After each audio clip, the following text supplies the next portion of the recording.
যখন আমরা আপন মানুষের কাছ থেকে কষ্ট পাই, তখন যেন একা হয়ে যাই। চেনা মানুষগুলো অচেনা হয়ে যায়, কাছের মানুষগুলো দূরে সরে যায়। তখন মনে হয় পৃথিবীতে যেন নিজের ছায়াটাও বোঝে না আমাকে। যে মানুষটা কষ্ট পেয়েও ভেঙে পড়ে না, বরং নীরবতাকে শক্তিতে রূপ দেয়। একাকিত্ব তখন আর শূন্যতা নয়, বরং নিজের আত্মাকে চেনার এক সুযোগ করে দেয়। যারা কষ্ট দিয়ে দূরে সরে যায়, তারা তোমার জীবনে থাকার যোগ্য ছিল না। আর যারা কষ্ট পেয়ে একা থেকেও বেঁচে থাকে, কেবল তারাই জীবনের আসল যোদ্ধা হয়। কঠিন হলেও একটা বাস্তব কথা কি জানো? কেউ যদি জীবনে একা থাকতে পারে, যদি একা পথ চলতে পারে, তবে তার জীবনে দুঃখ থাকবে না, কষ্ট থাকবে না, কেউ তাকে দুর্বল করতে পারবে না। হয়তোবা অনেকে মনে করে একাকিত্ব কোনো দুর্বলতা। আসলে বাস্তবতা হলো একাকিত্ব কোনো দুর্বলতা নয়, একা পথ চলতে পারাটা একটা যোগ্যতা। যে যোগ্যতা সবার মাঝে থাকে না। একা চলা মানে একা হয়ে যাওয়া নয়, বরং নিজের উপর বিশ্বাস রাখা।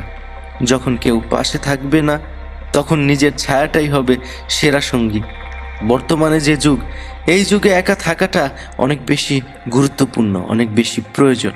যদি তুমি সুখে থাকতে চাও, যদি তুমি শান্তিতে থাকতে চাও, যদি তুমি নিজেকে পরিবর্তন করতে চাও, তবে তোমার একা থাকাটা খুবই প্রয়োজন। একাকিত্ব নিয়ে তোমাকে খুশি থাকতে হবে, কারণ এই পৃথিবীটা তোমার, এই জীবনটাও তোমার। আর তোমার জীবনে তোমাকে খুশি থাকতে হবে, নিজেকে ভালো রাখতে হবে। কেউ এসে তোমার খুশিটা তৈরি করে দিবে না, কেউ এসে তোমার জীবনটা সাজিয়ে দিবে না। তোমার জীবনের দায়িত্বটা তোমাকেই নিতে হবে। তুমি যত দ্রুত এটা বুঝে যাবে যে নিজের থেকে আপন আর কেউ হয় না, রবের থেকে কাছের আর কিছুই হয় না, ততই তোমার জন্য ভালো।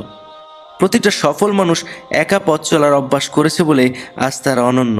তুমি যদি নিজেই নিজের সবচেয়ে বড় সহায়ক হতে পারো, তবে কোনো বাধাই তোমাকে থামাতে পারবে না। আমি জানি না তুমি এটা বিশ্বাস করো কিনা, যারা তোমার সামনে তোমাকে প্রশংসা করে, হয়তোবা তারাই সেই সকল মানুষ যারা তোমার পেছনে সমালোচনা করে।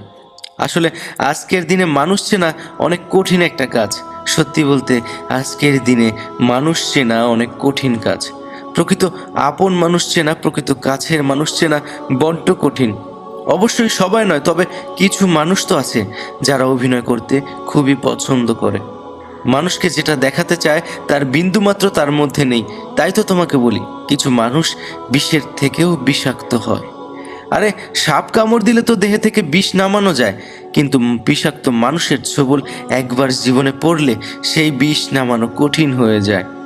তাই যে সকল মানুষ তোমাকে সহ্য করতে পারে না, যে সকল মানুষ তোমার ভালো চায় না, যে সকল মানুষ বারবার তোমাকে আঘাত করে, যে সকল মানুষ তোমার খুশি সহ্য করতে পারে না, যে সকল মানুষ তোমাকে হিংসা করে, তাদের থেকে দূরত্ব বজায় রাখো। মনে রাখো, এই পৃথিবীতে হাত ধরে টানার মানুষের অভাব থাকলেও পা ধরে টানার মানুষের কোনো অভাব নেই। এই পৃথিবীতে এমনও কিছু মানুষ আছে যারা নিজেরাও উপরে উঠতে পারে না, এবং অন্য কেউ উপরে উঠতে দেখলে তাকে উপরে উঠতে দেয় না।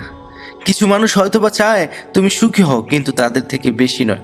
আর তাই তো তোমাকে বলি, শোনো, একাকিত্বকে ভালোবাসো। দেখবে একাকিত্ব তোমাকে যে শান্তি দিবে, সে শান্তি এই পৃথিবীর অন্য কোনো কিছুর মাঝে পাবে না। যদি তুমি একা থাকতে অভ্যস্ত হতে পারো, যদি তুমি একা পথ চলতে ভালোবাসো, দেখবে অনেক বেশি ভালো থাকবে। মনে রেখো, একাকিত্ব কোনো দুর্বলতা নয়, এটা একটা যোগ্যতা, যে যোগ্যতা সবার মাঝে থাকে না।